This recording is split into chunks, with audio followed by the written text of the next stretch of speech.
Welcome to our webinar on futurism, which I've called How to Thrive in Fast Changing Times. Welcome to the Fourth Industrial Revolution, in case you haven't noticed. I'm Andi Simon. I'm a corporate anthropologist. I'm founder and president of Simon Associates Management Consultants, and we specialize in helping organizations change. And these are very fast changing times.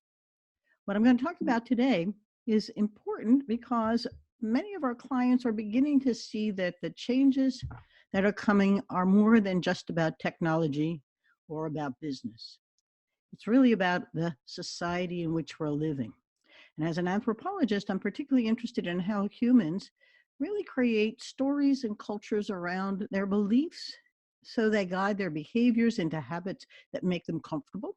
But change is something humans hate. In case you're not clear, what's the fourth industrial revolution? It is considered to be the current and developing environment in which disruptive technologies and trends, such as the Internet of Things, robotics, virtual reality, and artificial intelligence, are all changing the way we live and work. It's really much more than that, but we're going to talk about it today. And I'd like you to think about it in terms of your own industry, your particular business, and those of your customers or clients. Now, one thing to keep in mind as we're thinking about this and talking about it is that there is a growing realization that the future is really much more important to humans than we have thought in the past. If you're not familiar with Martin Seligman, he's a professor at University of Pennsylvania, and he writes about humans as futurists. And what he says about Homo sapiens, the wise man, is that we think about tomorrow. In fact, we take the stories and our imaginations about the future and the past, and we mix them up into the present. But by contemplating the future, we are able to create today. And in fact, there's growing research that it's only because we can see ahead that we change what we do now, even though the mystery of the future is truly uncertain, and we're humans who want certainty. But there's a more apt name for our species, he suggests, Homo prospectus. We thrive by considering our prospects, and we continuously revise our visualizations of the future. That is not inconsequential because we live in a state of illusion, and I'll talk more about the way in which the brain operates, and our cultures help us create a reality in which we can do our daily living. But this quote I thought is a great opener. The fourth industrial revolution is not just about technology or business. It's about all of us, our society. And what does that mean? There's some important observations I hope you take away from this webinar. I want you to ask yourself, what are the products and services that we're going to need to serve our clients for the future? They are changing as we are, and they aren't staying the same they always have. What does that mean for us? Talent in teams. Is your team ready for the future of work? Are you reskilling them or developing their skills? What kind of talent are you looking for? What you always had or the future? What kind of brand and style are you going to deliver? Are they going to be really embracing innovation and risk-taking? Are they going to be remote or on-site, global or local? What about mobile talent? And what's the technology you're going to need in order to enable them to be part of something, because they need to be, as well as remote from something? The third point is, do you have a culture that's innovative or controlling, competitive or collaborative? You really need to understand what it is now, what it's supposed to become if you're going to thrive in the fourth industrial revolution, and how are you going to move it there? Humans hate to change, and their cultures aren't much happier. Fourth, your ideas are not going to come from within your industry, regardless of what industry you're in, whether you're in engineering or manufacturing, whether you make pools or you make shower heads. I've had clients in all those areas. It doesn't matter what kind of business you're in the service industry, whether you're attorneys, accountants, financial planners, it doesn't much matter. Your ideas are not going to come from within your own industry. The problem with herds, and we're all herd animals, is we talk to each other. There's a lot of groupthink, and you check on whether or not you're as good as the next guy or better, but you don't see what's coming at you. You don't want to be buggy whips. Move from a pipeline to a platform is my last point. If you haven't noticed, Ubers and Airbnbs are platforms. They don't own anything and they don't really push out a product. They connect people who have a need with people who have a solution. That is becoming a great way for you to solve client problems, regardless of what kind of clients or what kind of problems. Can you think like Uber? So let me take you through some of these themes and see what you come up with. The first thing you should note is that change is challenging for good reasons. The brain takes the data as you're growing up and creates a story about yourself, and that becomes sacred. It's you, it's your story. And what happens is, as you live through life, you only see what affirms that story. You're very conforming. That's what confirmation bias is. You select what you think is a completion to your story. It's a movie set in your head. So if I'm going to change that, you're not changing my suit or a task or what I eat at lunch. You're changing the essence of who I am. So it goes much deeper. Now, this came out of a Harvard article a few years ago, actually, but I thought it captures what happens to our business so well. The gray curve is the way the business used to be. I always love to think about that Kodak Brownie camera that came out in 1906 and lasted till 1970. Everybody got a Brownie camera. You had 120 film in it. You went into my dark room and we developed it.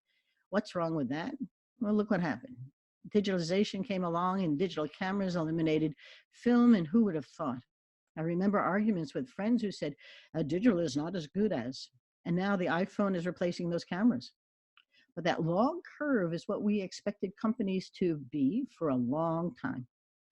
The red curve we used to call a fad. It emerges, it surges, and it purges. You got to think about all the things that in business that's happening too now. Things that are hot today aren't tomorrow, and things that we did 10 years ago we're not doing now. I remember AOL didn't take any ads. It was a chat room. And there was Prodigy, and there was Wang, and there was Elisa, all kinds of things that came and then went. So what does that mean for you? What you don't want to be is a BlackBerry. And you remember we all had BlackBerries. That's how we did business. That was a cell phone. And then an iPhone came along. It's not a phone at all. There was a great quote by the president of Nokia about 3 years after the iPhone. And he said, we were so good, we never saw it coming. Then there's Blockbuster that could have owned Netflix. No more Blockbusters, one left. And Netflix itself has done extremely well as a platform, then tried to become a pipeline, which is doing well. And now it's got tremendous competition from all other kinds of platforms. Very interesting. Producers of it want channels. I heard somebody from Comcast say we got it all wrong. We thought it was all the channels, but it's not. It's what you push through it. And then there's Sears. Sears had a catalog. It came out the same way Amazon did. It went west as the homesteaders went west. And as the railroads and the mail allowed us to buy things and get it delivered wherever we were. And then it mimicked all the other retailers, and now it doesn't exist. The things you should remember about us is that the brain really does hate change. The way the brain works is that once it has that picture in its head and it's very comfortable with it, your amygdala, the oldest reptilian parts of the brain, literally fear, flee, and appease new things. They doubt them. They're uncertain about them. And it creates chemistry, cortisol in the brain that says, oh, stop that, go away. And so it's very hard to overcome the very nature of our being in order to change. The second problem is we don't see things as they are, we see things as we are. And we're typically the lion in the mirror because that's how we see ourselves. And it doesn't matter what you are, where you are, your story about yourself is you're the hero. Now, once you're there, you are willfully blinded to anything else that doesn't affirm that. It makes it quite challenging. My third point is that there's great research emerging from the neurosciences that we really decide with our emotions and justify with logic. If you're not familiar with Judith Glazer's work on conversational intelligence, you might want to take a look at her TED Talks. She passed away a year ago, and it was great work. She did a great job on the We Institute. But this is about the heart being part of the brain. And how it feels and what you see matters a lot more than the data that's in there about whether you believe it or you don't. We're very, very into feeling and gut. There's all debate about it. but it's all connected. Once you have that story in your head and you have your daily living skills done, you really become a product of well-honed habits. It's very efficient. It actually works really well. If you're a competitive swimmer, you just swim. You really know how to swing that golf club really well after you've hit it 700 times really well. So the habits really become a great way for us efficiently to do our daily living. Remember, your brain uses 25% of the body's energy and it doesn't want to use much more. But once you have those habits, they're really hard to change. And then your herd, your culture is really happy keeping you there. Outliers, whistleblowers, change agents are never appreciated. People don't like difference. They don't like things that upset their sense of purity. And outsiders are dangerous. They always have been. That's how humans both thrived and insulated themselves from new ideas until it really was a crisis or they created one. But we're going to have to adapt. And in some industries like accounting, 65% of the accountants today are women. Over half the students in colleges are women. And so I deliberately put this in here because women are 400,000 attorneys now.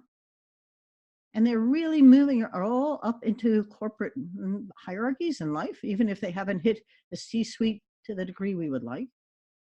But 45% of the workforce are women, and about 35% are the sole breadwinners. So there's a whole different market that's looking at things in a very different way and are gaining control over income streams, their ability to manage their wealth, and they are beginning to change. So must we. But you have to ask yourself, are you ready for change? And if you are, how do you feel about the changes? Think about your daily life over the last week. Have you changed anything? I used to ask CEOs in meetings that I was speaking to, how many of you are innovative and change agents? And they all said yes. And I asked them to tell me one thing they had changed in their company, and they couldn't tell me anything. We are really very good at creating the illusion, but not necessarily the reality. But I want you to think about this. The fourth industrial revolution I started out with said it's more about technology and business is about society. Innovation is technological, social, economic, institutional, and all of the infrastructure parts that pull it together. It's much more than just technology, but we focus on the technology because it's tangible. But I want you to think about demography. The poor maligned Gen Ys, the millennials, are going to represent 50% of the workforce next year, and that's globally. They are going to be replacing the boomers. But here's the demographics in the US, and look at the numbers and the percentages. 76 million boomers are all beginning to move into that stage of their life where they're not quite sure what comes next. Many are retiring. Many are going into businesses. You have no idea how busy we are with people who are 50-year-old wannabe entrepreneurs. They used to go into retail stores, and working with jewelers, they used to go into jewelry stores and buy jewelry and put them in vaults. The jewelers are pretty empty now, and young people go on to Blue Nile, and they buy what they like, and they wear it, and sometimes they return it, but it's a very different business model. Tiffany's isn't doing so hot. But the boomers really have different values and beliefs about how you work. I had one boomer client who was angry he had to buy ping pong tables for his employees. And he didn't understand why you work from 9 to 5 and then you go play ping pong. And they said to him, but why? And he said, because that's the way we do it. And they said, but why? And finally, they got him to play ping pong with them, and it wasn't so terrible. The Gen Xers have a challenge. We work with an anesthesiology group trying to help the boomers and the Gen Ys talk to each other. The boomers were working as hard as they could to save for their pensions, and the Gen Ys wanted to work 9 to 5 and not take call. They were anesthesiologists. This was tough. The poor Gen Xers said, please help me translate. How do we build a bond between them so they can actually both get what they want done? Not that easy. Many of those Gen Xers are going to be taking over the businesses of boomers. Remember, 67% of the businesses in the US are run by boomers, owned by boomers, and 80% of those are family firms. That is all changing. As the boomers are cashing out, they're not all passing it down to the next generation, many of whom don't even want it. Now, the Gen Ys or the millennials are really happy people. They are going to have 16 jobs before they retire. They have a very different set of what business is all about. Let's talk about how many of them are going to become entrepreneurs, but not many are actually becoming entrepreneurs. They just want the freedom and flexibility. We'll talk more about some of the things that they are doing. And then the Gen Zs. Oh, by the way, there are Gen As below them. But the Gen Zs are into college now and coming out. They have an 8-second attention span. They spend 3 hours a day on a computer, but not for schoolwork or business. They love video games, e-games. If you haven't noticed, it's a huge business. And at our college clients, it's hard to get the students out to play baseball or football. They'd rather do e-games and have competitions. And I have one client whose employee plays games all weekend. It's become a new norm. Families have changed. And I note this for you because how we do these meals matters. A couple of things on the left, or my left, is a traditional family with anthropologists observing them. I put that in there because that's how anthropologists hang out and observe. But I really like the smiles, the interaction, the facial contact. The one on the right, my right, there's no facial contact interaction at all. Everybody's in their space. Nobody's listening to mom. And it's a very different kind of experience. Some of the implications for our society are important. 30% of Americans are depressed. But they find that if you eat dinner together 3 times a week, there's no depression. They also now are not cooking. The supermarkets are all changing. Raw goods, canned goods are not selling as much as cooked goods.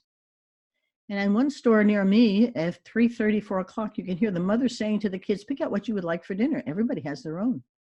And now, with all of the Uber Eats and other meal deliveries, the restaurants are cooking for takeout and are having it delivered. And don't be surprised if a 3D printer in the back of a truck makes a pizza for you. Lots of changes in the way we live. Now, on top of that, the U.S. marriage rate hit a new low and may continue to decline. The graph is quite telling. After World War II, everyone got married, had babies, all those boomers. But as you look forward from the 70s on, the number of marriages, percentage-wise, and actual have been in decline. Divorce has too. I know people who refuse to get married because their parents were divorced 3 times. The whole family structure is changing. I have women who have had babies in their 40s, saved their sperm, whole different value system. 40% of the children today are born for women who are not married, but that doesn't mean they're poor. They're of all socioeconomic levels. And so the age of marriage is rising, but it's changing as well. Now, home ownership, often considered what we were all about, the Levittowners of America, is where we had our assets, where we had our roots, where we had our lawn, where we had our status. Well, this is about the 50-year low in terms of home ownership. And the ability to find affordable housing has become a serious problem. But it's also interesting and important to realize that many of the people who might buy homes have lots of college debt to pay off. And sometimes their parents are still paying off their own college debt. So the whole economy is changing and how you could buy your home. And then living in those homes has changed as well. Now, the share of young adults in their late 20s living with their parents is the highest it's been in 75 years. And often they share the cost, they help each other, and it's not so terrible. And the parents aren't pushing them out. It's actually nice to have them at home. This all leads to this question of what breeds happiness. 54% of the customers in a Salesforce.com research that just came out think companies need to fundamentally transform how they engage with them. Now, this is important as you're thinking about yourself and your own business and interactions with your staff or your customers. They're all the same. Customers' happiness depends as much on the quality of a company's engagement as the quality of the product or the service they are buying. Customers are increasingly open to companies using new technologies to improve that experience. In fact, they're really open to lots of things, but they really want personalized, timely, and connected. That's the exceptional customer engagement. It's about me. It's on time when I want it, and it's all about connecting with me. I had one professional services firm, and the staff was angry that clients wanted to be able to contact them at 11 o'clock at night. Today, that's normal. You do business at 2 in the morning. Ethics and trust are key to winning customer business and loyalty, but I will tell you what that means. Those words are changing as well. Gartner, though, had some wonderful research. In the light of the personalization, the timeliness, and all the things around it, and the need to connect with humans, 72% of customer interactions will involve machine learning, chatbots, and mobile messaging in 2 years. It's getting there. The expectation is that it will improve the customer satisfaction, help the support team, and reduce support volume. The interactions with you are going to be changing. I had one great client, and he had salespeople who had no sales coming. And we tried to figure out what was going on, and they had used the telephone to reach their buyers, who then bought often the same way they had bought before. The only problem was that those buyers had retired, and the salespeople hadn't noticed. And the new people were 30-somethings, and they didn't use the telephone. In fact, they didn't even pick it up. And so the client that we had didn't realize that business was going to be coming off different channels, and how their salespeople converted leads into sales was going to change as well. The whole nature of the interaction was changing. So on the one hand, we want personalization. Technology is okay. I want it my time, but I don't necessarily need it by you calling me and interrupting me any more than I need an ad pushed out to me on TV. This is something we have to pay attention to and enjoy. At least I enjoy it. Women are now the majority owners of 38% of the country's businesses. That's a whole lot of businesses. The post-2008 recovery was in many ways driven by women opening up their own businesses. And you can see the number of firms, the hiring they've done, and the revenue. This is a significant impact. Now, some are solo entrepreneurs, and yes, and some of them are hairdressers or nail salons, but there are a whole lot more that are opening up online businesses successfully, high-tech companies. You have to listen to some of our podcasts with these women. They are really knocking socks off, and they have no idea about why there are limits. They are just making it happen. The other thing that's happening, if the way we live is changing, and the housing we're in, and how we interact with our parents in those homes, all of that's changing, so is the workplace. So on my left are those wonderful cubicles many of us remember. It was not that long ago that's how we worked, in boxes. It reminds me of the seats in an orchestra. They're all boxes. The one on the right, my right, is Cliff Bar's factory. Like the bicycles up there, the amount of light, the open space. But I will tell you that I was in a factory, a restored factory in San Francisco, that was a software engineering recruiting firm. And they had open space and not a lot of privacy. And so at 9 o'clock when they started their recruiting, they had earphones they put on, had their Macs in their arms, and walked around the space to find privacy. Everything is different but similar in need, and humans are really fascinating how creative they are to solve those problems. But what's very important is that you look at that home office, because this is not a one-off. It's not somebody who retired and needed a home office. This is a home office. And what's happening is that 57 million US workers are part of the gig economy, the just-in-time gig economy. Freelancers, we're a freelance nation. There are permalancers who will never go back inside. A third of the workforce are freelancers. Work at home, distributed, decentralized, remote, call them all kinds of things, and they're not unhappy. I met one who was an Uber driver, had an Airbnb, and was a software engineer, and he never was going to work inside. He said, I'm paying off all my college debt, and I'm enjoying life my way. So you can see all of the kinds of values that are changing from where we live, how we live, whether we get married, if we get married, women in the workplace, how we control ourselves. What's happening is very dramatic. And then corporations are using decentralized workers. So a woman who I'm interviewing for my podcast who specializes in helping companies organize for decentralization. Some are thinking of it as a recession proofer. Others are just realizing that they need talent and they don't necessarily need them in their office, their day, on time, all the time. It gives them much more flexibility, which leads to how they manage them. Are you billable hour, folks? Are you managing hands in production? It's still important, don't misunderstand me, But what's equally important is managing minds. What are your clients paying for? The time, the hands, or the minds, or all of them? I had one presentation I did, and they said, what does it mean? In the past, you produced something, you were a pipeline, not a platform, and you produced something that someone bought, done, and you made it, and it was bought. Perfect. Now we have a platform that connects, and we are going to manage the minds that help you do better. If the bots come and all the rest do, what will we be doing? Accenture, I met a guy on a plane coming back from Seattle, and he was responsible for communication to the digital workforce for Accenture. I don't know his exact title, but he was talking about how he had to really build a brand where employees were empowered and enabled to become digital workers. So I found this and I thought it was very telling about how all of this is coming together in this fourth industrial revolution that's changing society. It's empowering employees digitally is about increasing productivity, but fostering innovation, collaboration, and creativity.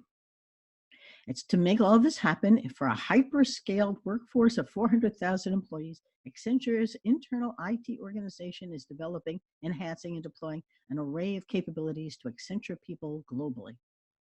So everything's changing. Question for you, as I raised at the beginning, is how are you preparing your staff for the changes?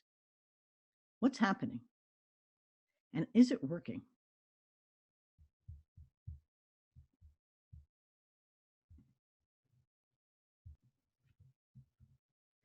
Now, this is a very important question because if your staff are resistors, the changes are going to be very difficult to implement.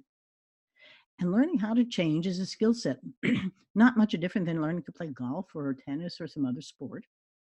And if you view it that way, you can get your staff ready for the changes in such a way as they may actually enjoy it.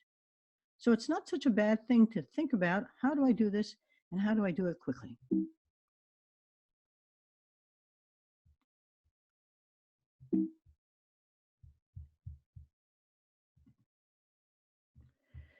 Now, let's talk about that technology, which is where we began. In 2020, next year, and the number is actually more than this, 3 million industrial robots will be in operation. Sales were up about 8% this year in the US, and not only to automotive, all kinds of other things. How do robots affect your business? Are you thinking robotics? Everybody's complaining about the shortage of talent, the shortage of people. Why aren't we thinking about how to use robots? Because they've changed. They're different. How will I manage them? I use this because I find it amusing, but also fascinating. This is a hotel in Japan, completely developed and run. Nope, it's run by robots. And they are completely robotic. You come in, you check in, very much like an ATM or as a check-in at an airport. And the problem they had is they had to fire 200 plus of their robots because they needed people. So there's really a balancing act. But the chef in their restaurant, the hotel's called Heniha in Tokyo, and they're expanding. But the restaurant has a chef that's a robot. This is quite interesting and important for you because that's a whole hotel that's doing it. What are you doing with it? Then the Internet of Things. People run from the changes, but everybody's putting in sensors. And Henry Miller and Steelcase are putting it into space. The data they're collecting about how people use space is as important as the desks and other things that they put in.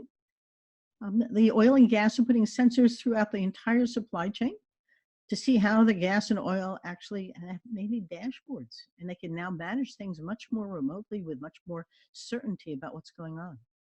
The trillion economic impact from 4 to 11 trillion, we don't know. But on the other hand, it is coming. I get a newsletter on field technologists, and they're all putting Internet of Things in.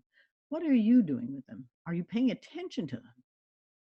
And then there's blockchain. We've done several podcasts with people who are big into blockchain and not just in cryptocurrency. You can think cryptocurrency, you can think Digibyte, you can think Bitcoin, but blockchain is a ledger to a ledger connection. And is it going to change your whole business? Think beyond the hype. It looks like this. Blockchain technology is a digital ledger that keeps a record of all the transactions taking place in your network. And all the information is transferred via blocks, chains of blocks, and is encrypted in every occurrence recorded, meaning it cannot be altered. You've got a key, and the only way it comes in or out is if you let it. Now, if you're in the construction business, think about how easy it would be for title searches, for proof of performance, completion of job, payments. You don't have to go to the bank. You don't have to send out any paper. We're talking to one warehouse company, and they want to get completely paperless. Well, blockchain would allow them. The city of Zug in Switzerland wants to be completely blockchain. There's a company called Farm in Germany that's putting blockchain chips on diamonds, on food, on eggs, on anything that can be chipped, because that way we can trace it. They're even putting it on plastic. It's very interesting. The beef farmers out in Wyoming want grass-fed beef to track and trace it from the farm where the grass is through the slaughterhouse back to your table, and they want to make sure that it's not corrupted by manufactured beef. Sam Radacchio, who did two podcasts for us, is all into supply chain. It's decentralized, so there's no need for central certifying authority. It can be used for much more than the transfer of currencies. Records and other kinds of data can be shared, and the encrypted information can be shared across multiple providers without a risk of privacy. So what they're doing in Zug is all of your tax information, all of your identification is all on your block. This is for accounting, and I thought it was worth sharing here, but they have a comprehensive cryptocurrency accounting suite built on the expertise and feedback of industry leaders. This is a legible accounting for firms, for businesses, and for enterprises to keep tabs on your portfolio, forensic discovery of assets from forks and airdrops. Everything is really going blockchain. And if you think about it as hype, you're mistaken, because the technology may be coming, but it is coming. There were 400 projects underway at IBM. There's stuff happening in banks. They're really investing heavily, and slowly but surely you're going to see a little like Venmo, where you're not going to need a checking account, an ATM, or anything.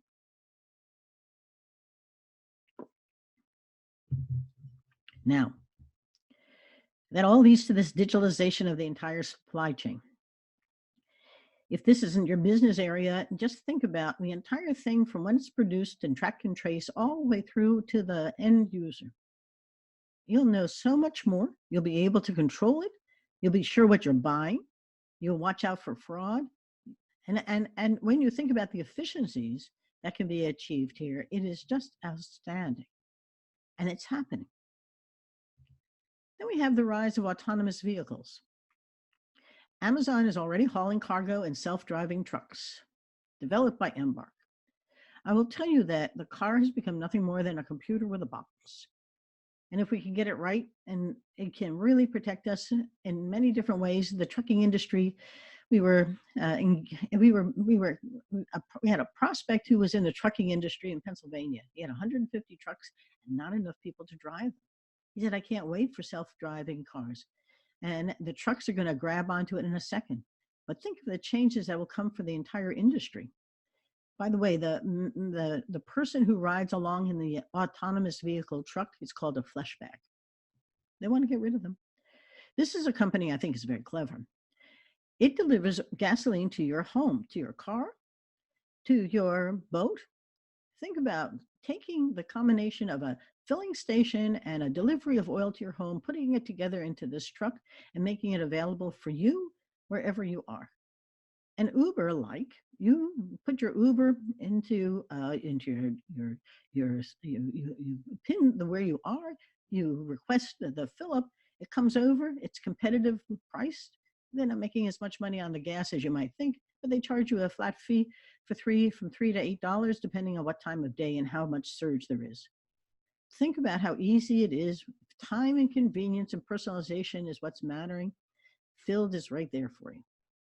Then we have bots and AI, which is changing your tax season. Everybody's got to do them. And how many ways can we really streamline these?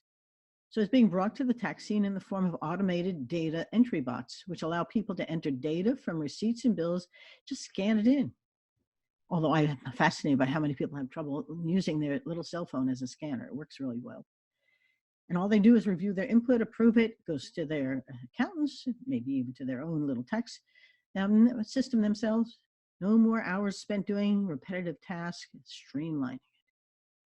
And I love this. It sort of captures the changes that are here and they're coming. This is from KPMG. Annie, the accountant, used to gather data herself, and it would have taken weeks, even months to do the work. Ben, the bot, now does it. Now that Annie has been the bot working on the mundane work, she has time to be creative, think about solutions, and her job is more exciting. She's viewed as a strategic partner with the client.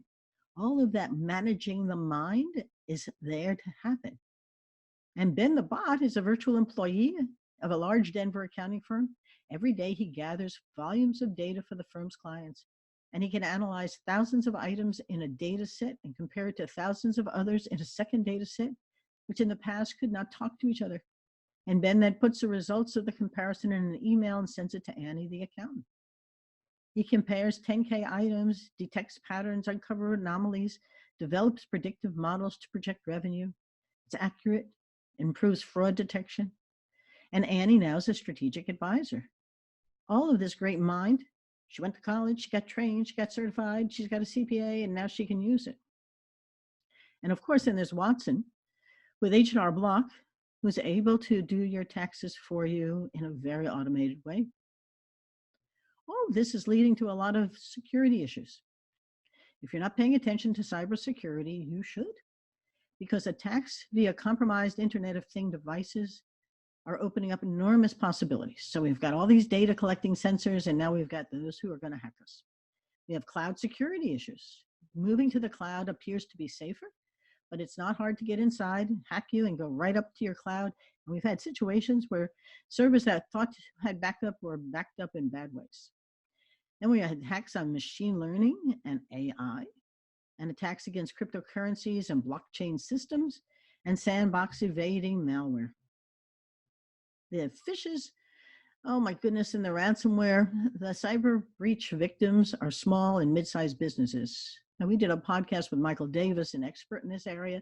He was telling us about a chain of pizza restaurants. And first, the hackers started taking the information of their clients from their credit cards. And then they realized that the bookkeeper was putting the money into the bank through the same system, so they stole the money. And then they came back to the pizza chain and said, mafia style, we want a monthly fee to keep you secure from other hackers. They basically own them. Nearly 50% of the businesses are experiencing ransomware in 2016. I use that number because it truly shows you that it's coming fast. The average bill for a data breach is $7 million. So 60% of small businesses go out of business within 6 months of a cyber attack. And 60% of the breaches are due to human error. So if your non-technical staff is trained to understand basic social engineering, phishing, and so forth, your company will be much more prepared when the inevitable happens. But you really have to protect, your folks have to protect their email, access to their email. Just everything is open for all kinds of problems. So now, how might you and your clients embrace AI, blockchain, machine learning, Internet of Things, online services, managing minds, not hands, robots, real-time data analytics, bots, digitalization, generational changes? I go back to the initial observations I had. What are the products and services you're going to need to serve your clients? How do you develop your talents in your teams? What kind of culture are you going to have that can embrace the changes and leverage them? Will Annie's be there? Is there cross-industry convergences? Are you learning from robotics? Are you learning from field technologies? What are you learning from? And how do you go from a pipeline to a platform so you connect solutions to each other to help your clients? 2 illustrations. I used 2 accounting firms because I'm doing lots of work in accounting and I was curious how they were doing. So this is one firm in Austin, Texas. It has 37 employees and no offices. This was a survey of accountants to see who were the most innovative. And this firm has 100% virtual. It relies on technology for literally everything, even the most basic of communications between staff. Their founder, Marjorie Adams, said, if we can define the logic to a process, we'll automate it. It takes a 70-30 approach to adoption. The firm needs only to be 70% ready for a change, and the rest will be figured out. Adams said everyone feels they have input and influence on the tech stack, which immensely increases the buy-in. Armanino is out in San Ramon, California. They have 1,000 plus employees in 10 offices. This one has really gotten into blockchain. They said at first only an area the Big Four had the ability to invest in. Now large regional firms like Armanino are following suit. Armanino opened its blockchain practice this year, in 2019, and created a blockchain lab that's already available for client use across a range of industries. Indeed, for a firm that's so invested in cybersecurity, expanding into blockchain services made sense, such as distributed ledger technology is predicted to be the future of online security. You can hear the stories coming together. Now, for you, how will you change your organization? How do you do this? When we specialize in helping organizations change, I'll start by saying you really need to think about whether or not your folks are in a type X organization where you have to fear them, control them, drive them, have processes and rules, and compel them to do the right things. Or do you have a type Y organization where you believe that people should be empowered, they collaborate well, and they can compete perfectly fine to create the results? There are different kinds of cultures. How you believe your culture exists and how you believe people operate will influence how you will change it. Here's what you should think about, though. Humans hating to change are mimics. And so we say that if I will change my mind and my behaviors, if I see my leaders, colleagues, and staff behaving differently, and people mirror each other unconsciously. They also bond that way. Remember, we're herd animals, so it matters. Second point is I'll change my mind and my behaviors if I understand what is being asked of me and it makes sense. Why matters a lot. Remember that congruence between the story in your head and what you're seeing. It's what they believe and why they have to change. So you're really pushing something new into that story, and it has to figure out why. It matters. I'll change my mind on my behaviors if you develop my talent and skills. I can learn new ways to do things if you invest in me, and they can. But don't think this is a training program where you send them out, get them trained, bring them back, and hope it works. They'll have more knowledge, but no new place to do it. And people aren't going to be outliers. So they need to change the organization structure, the way you do things, the rewards and recognition, and the way we celebrate achievements. And working with organizations that think a little training will work or hiring some new people will work, it's much more complicated because we live there 8, 10, 12 hours a day. And that's what we mimic. And that's how we get our habits. And that's how we feel we belong. And for humans, belonging is more important than being. And have fun. This is quote unquote work, but you'll be amazed if people turn it into a little play or fun, they do far better. They relax. We're innovation games facilitators and trainers, and every time we put people into game mode, they become very clever and creative, and they change. Put them back into work mode, and it's much more serious. The risks are higher. They're afraid of losing their job. You'll be amazed what a little fun and relaxation can do to build a new you. My closing thought. This came to me from somebody I love dearly, and it went like this. Yesterday is history. Tomorrow, a mystery. Today is a gift. And that's why we call it present. So now that you're in the present, I want to thank you for letting me join you. And I hope you've enjoyed this future study. It's really fun to think about it. And I know you're going to enjoy doing it. Have a great day.